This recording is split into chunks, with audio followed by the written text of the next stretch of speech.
Olá, estamos começando mais um episódio de podcast para o portal Negócios de Beleza, uma iniciativa da Beauty Fair que tem por objetivo promover a educação do setor com os profissionais mais renomados do mercado. Aqui comigo está Peter Menezes, cabeleireiro e hairstylist que se consagrou como referência absoluta no universo dos castanhos iluminados. Vive em busca constante de novidades com o objetivo de desenvolver propostas customizadas para cada uma de suas clientes. As viagens ao redor do globo inspiram suas criações que recebem uma assinatura única, sempre levando em conta a relação entre visagismo e coloração. Peter é capaz de construir cores e formas com talento, intuição e sensibilidade. Sentar em sua cadeira pode ser um verdadeiro privilégio, além de ser uma chance assertiva para a descoberta do melhor de si mesmo. Hoje Peter está sentado aqui com a gente, seja muito bem-vindo. Obrigado, que bela introdução. Muito obrigado, Falei Lígia. tudo certinho? Tudo certinho. Muito obrigado, é um prazer muito grande estar Um aqui. histórico muito bonito, parabéns. É um prazer tê-lo aqui com a gente. Hoje a gente vai falar um pouquinho sobre a importância da inteligência artificial e da coloração. Vamos lá, então? Vamos sim. Peter, desde que eu recebi essa pauta, eu estou aqui me perguntando de que forma a inteligência artificial e coloração estão relacionados. Conta pra gente. Sim, eu conto. Na verdade, eu sou profissional cabeleireiro há 23, 24 anos. E desde o início eu sempre me identifiquei muito com a parte de colorimetria, com a parte de coloração. E o que gerou um ruído em mim foi a dúvida entre um cabelo que ficava muito bem em uma cliente e esse mesmo cabelo em outra cliente não funcionava. Eu via que tinha algo além ali que eu poderia explorar e atrás me aprimorar. Foi quando eu tive o contato com o visagismo. Então eu fiz o curso com o Philip Hallowell de visagismo e eu comecei a perceber que algumas coisas faziam coerência em relação à coloração pessoal, em relação ao visagismo. Então eu comecei a estudar cada vez mais coloração pessoal para poder entender e suprir essas minhas dúvidas. Mas essas dúvidas elas foram aumentando cada vez mais. Quanto mais a gente estuda, acho que mais dúvidas a gente tem. Então eu comecei a perceber algumas coisas até de forma autodidata e percebia que algumas cores ainda sim continuavam favorecendo algumas clientes e outras cores outras clientes. Por exemplo, em questão em harmonia, que é o trabalho que eu gosto de trabalhar, harmonia e você está repetindo a beleza. É você vestir aquilo que faz parte de você. Então, é por isso que muitas vezes a gente percebe que uma mulher loira, ela fica muito bem e outras nem tão bem. Não que ela não possa ser loira, mas muitas das vezes uma mulher no qual ela não se harmoniza como loira, para ela se sentir bem, muitas das vezes ela intuitivamente ela capricha mais na maquiagem. Consegue entender? Sim, é um desafio quando uma cliente chega com uma foto querendo que aquele cabelo seja feito nela mesma. Como que você consegue identificar se vai ficar bom ou não? Olha, no início, meados da carreira, até um tempo atrás, isso era muito recorrente. Hoje ainda é, mas no passado era muito mais as clientes chegarem com fotos onde eu percebia que não tinha muito a ver nem tanto com a harmonia dela e com o meu trabalho também. Então era mais desafiador para poder recusar um trabalho no qual eu percebia que eu sentia que não ia ficar legal. Mas hoje, talvez por conta das mídias, elas já me procuram já sentindo o que vai encontrar, então isso já facilitou muito mais a busca. Então hoje, talvez, não acontece esses desafios tanto quanto aconteceu no passado. E vai muito do feeling, Peter, de você sentir a partir dos seus estudos, né, e tudo mais. E a tecnologia também hoje está ajudando, né, inserida nesses processos de coloração, do que vai ficar bom ou não. E como que você consegue trazer esses benefícios reais, né, para a vida da cliente? Bom, com esses estudos de coloração pessoal, a gente utiliza tecidos próximo do rosto da cliente, onde a gente percebe se ela fica melhor com tecidos quentes, frios, intensos, suaves, claro, escuro.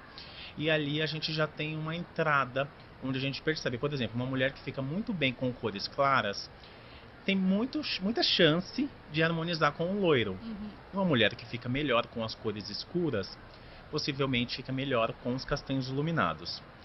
Existe outra ferramenta também que são as próprias mechas de cabelo.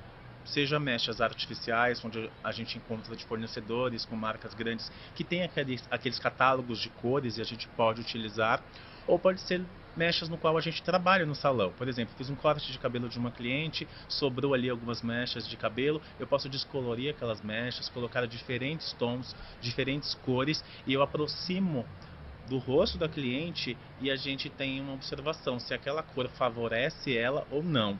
Então, antes de começar a fazer um trabalho, montar a cabeça da cliente toda, montar, que eu digo, fazer luzes na cabeça toda, eu posso antecipar isso numa anamnese, numa conversa com a cliente, onde facilita muito mais o atendimento e o resultado final. Coloração ainda é uma das maiores demandas no embelezamento dos cabelos aqui no Brasil? Eu acredito que sim, porque aqui no Brasil a gente tem muita a questão do corte de cabelo serem longos. As mulheres brasileiras, elas são muito mais aderidas, elas gostam muito mais do cabelo longo. Então as cores muitas das vezes acaba sendo um refúgio para mudar a imagem. Então, como muitas das vezes é uma mulher que não altera tantos cortes para mudar, a cor de cabelo é um artifício, talvez por isso. Mexe menos no corte, mais na coloração. Exatamente. Mas quando eu pergunto para uma cliente se ela tem mais medo de mudar a cor ou o corte, elas falam que tem mais medo de mudar a cor do cabelo. Verdade. É verdade, é verdade. Existe um pedido que não saia nunca de moda ou de tendência entre as brasileiras para coloração? Você citou os loiros, né? No começo da nossa conversa, ainda tem muitas mulheres querendo ser loiras. Os castanhos estão ganhando um protagonismo maior. Como que está essa questão aí da tendência? Olha, hoje de fato os castanhos eles vieram muito à tona, é a minha especialidade. Então, se a gente for escolher um tom mais democrático aí que atenda as morenas e atenda as loiras, talvez eu optaria por um tom de mel, que é aquele tom dourado, onde a gente tem umas variações muito grandes, dourados mais claros, mais escuros. Então, talvez esse tom dourado ele seja mais democrático aí na cadeira. Ô, Peter, tudo isso está diretamente relacionado ao visagismo, né? Que é a formação que você tem, a forma como você trabalha. Quais os segredos para que os profissionais atuem com o visagismo, mas de uma forma ética e bem feita? Ouvir a cliente. O visagismo é ouvir a cliente e sentir o que ela busca no resultado do cabelo dela. Porque a cliente, ela sempre, por mais que ela tenha dúvida, ela sempre fala o que é que ela busca no cabelo. Então, muitas das vezes o visagismo está ali, no pedido dela. Muitas das vezes, quase sempre. Porque tem que ter uma escutativa, né? A escuta ativa. Porque falar que ouviu, todo mundo ouve. Mas será que você ouviu e está colocando em prática? Porque o visagismo ele é muito do que está no interno e no externo da pessoa. Então, quando a cliente ela pede algo, se o cabeleireiro ele teve essa escuta ativa, ele está aplicando o visagismo, muitas das vezes está aplicando. Então, ele tem grandes chances de estar aplicando o visagismo com essa escuta ativa. Eu entendo que isso seja um plus, né, do trabalho oferecido. Isso encarece porque você também fez um investimento na formação. Então, para a gente explicar um pouquinho para os profissionais e para os consumidores, o valor agregado, né, no trabalho, como que fica isso? Eu percebo que o que encarece um serviço, muitas das vezes é o que faz ele se tornar mais valioso. Então, um profissional que ele tem um bom repertório, tanto de cursos quanto de argumentos com a cliente, quando ele sabe conversar com a cliente, quando ele sabe trazer um direcionamento para ela, isso valoriza esse profissional, consequentemente valoriza o preço que ele cobra. Então, de fato, sim, um profissional que ele tem ali um repertório, ele consegue cobrar mais caro no trabalho. Isso tudo se resolve em uma conversa com a cliente?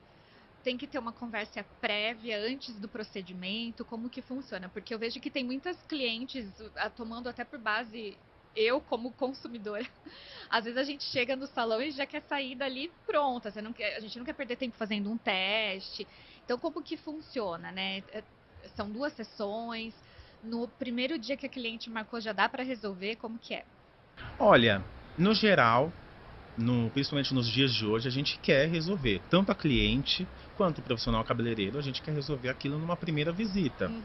Mas impossibilitando por conta de textura de cabelo, por conta às vezes de tempo da cliente, a gente pode montar aí um cronograma de tratamento para ser feito antes do processo de cor do cabelo, que é sempre muito importante, porque uma vez um cabelo bem tratado antes da cor, eu tenho muito menos problema no futuro. Então, tudo isso a gente pode tratar ali antes do início de um processo de atendimento. Foi essa a sua dúvida? Sim, sim. Quais são os problemas que podem surgir no processo de coloração? Bom, desde problemas químicos, rompimento de fibra por conta de incompatibilidade química ou incompatibilidade com a textura do cabelo da cliente que se expõe com aquele produto e o cabelo pode vir a quebrar, ou até outros problemas como, por exemplo, a não escutativa. Se é uma cliente que buscou o mel, que é aquele tom que a gente falou que é um pouco mais democrático, e eu errei ali no fundo de clareamento e clareei menos do que ela gostaria, e aí o cabelo ficou acobreado ou avermelhado, essa cliente ela vai retornar para o salão porque... É um procedimento muito perto um do outro, né? Porque ela vai precisar refazer porque não teve essa escuta. Então são alguns riscos que a gente comete aí de não ouvir a cliente, de não ter uma anamnese tão correta. Muito bem. Falando agora um pouquinho mais da sua trajetória, você sempre teve essa preocupação da harmonia do cabelo com a cliente, né? Na busca de uma identidade verdadeira. Você até citou aqui no começo da nossa conversa. Como se dá essa construção da identidade verdadeira? A mulher também se reconhece quando ela busca uma alteração, ela se reconhece de outra forma? Quem ela está buscando encontrar ali?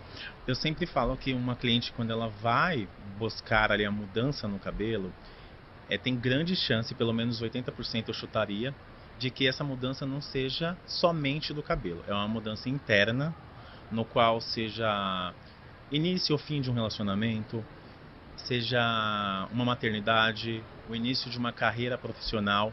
Então, essa mudança, ela está sempre pautada, ela está quase sempre pautada em uma mudança interna. Então, ela é um período no qual essa cliente ela busca essa harmonia entre ela e o cabelo, essa conexão entre ela e o cabelo. Muito legal. Na sua opinião, o que é ser um profissional de sucesso e o que é sucesso para você?